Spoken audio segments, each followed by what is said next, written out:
കോതമംഗലത്ത് SDPI മുല്ലപ്പെരിയാർ സമരസമിതിയുടെ നേതൃത്വത്തിൽ Mullaperiyar red alert ജാഗ്രതാ സംഗമം സംഘടിപ്പിച്ചു.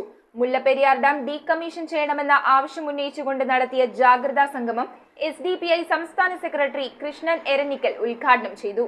മുല്ലപ്പെരിയാർ ഡാം ഡീകമ്മീഷൻ ചെയ്യണമെന്ന് ആവശ്യപ്പെട്ടുകൊണ്ടാണ് SDPI മുല്ലപ്പെരിയാർ സമരസമിതിയുടെ നേതൃത്വത്തിൽ മുല്ലപ്പെരിയാർ റെഡ് അലർട്ട് ജാഗ്രതാ സംഗമം സംഘടിപ്പിച്ചത്. സമരസമിതി അധ്യക്ഷൻ അലോഷ്യസ് കൊള്ളന്നൂർ അധ്യക്ഷത വഹിച്ച ചടങ്ങ് SDPI സംസ്ഥാന സെക്രട്ടറി കൃഷ്ണൻ എരഞ്ഞിക്കൽ ഉദ്ഘാടനം ചെയ്തു. കോതമംഗലം പോസ്റ്റ് ഓഫീസ് ജംഗ്ഷനിൽ സംഘടിപ്പിച്ച ജാഗ്രതാ സംഗമത്തിൽ നിരവധി പ്രവർത്തകരാണ് പങ്കെടുത്തത്. SDPI general convener Ajmal, SDPI സംസ്ഥാന സമിതി അംഗം VM ഫൈസൽ, മുല്ലപ്പെരിയാർ സമരസമിതി കൺവീനർ KA മുഹമ്മദ് ഷമീർ, ജില്ലാ സെക്രട്ടറി ബാബു മാത്യു, ജില്ലാ കമ്മിറ്റി അംഗം TM മൂസ, മണ്ഡലം പ്രസിഡന്റ് റഷീദ് എരമല്ലൂർ, മണ്ഡലം സെക്രട്ടറി നാസറുദ്ദീൻ കുരുവിനാമ്പാറ, മുല്ലപ്പെരിയാർ സമരസമിതി അംഗങ്ങളായ നിയാസ് മക്കാർ, ഷാജി കുട്ടമ്പുഴ, അബുലൈസ് മംഗലത്ത് എന്നിവർ സംസാരിച്ചു. മുഖ്യമന്ത്രിയുടെ ജനസമ്പർക്ക യാത്രയിൽ ഏറ്റവും കൂടുതൽ പരാതി ലഭിച്ച ഒരു വിഷയ സംബന്ധമായി ഏറ്റവും കൂടുതൽ പരാതി മുഖ്യമന്ത്രിക്ക് ലഭിച്ചിരിക്കുന്നത് മുല്ലപ്പെരിയാർ ഡാമിന്റെ വിഷയത്തിൽ പരിഹാരം കാണുമെന്ന് ആവശ്യപ്പെട്ട 100 കണക്കിന് പരാതികൾ.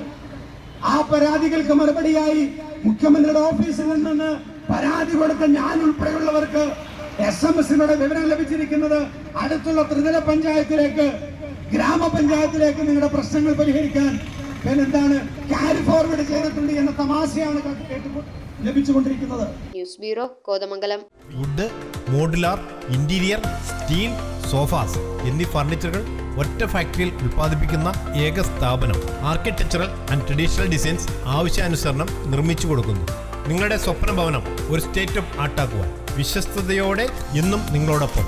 ഇറമ്പത്ത് ഇറ ഫർണിച്ചർ, കോട്ടപ്പടി, കോതമംഗലം. ഇനി കൂത്താട്ടുകുളത്ത്.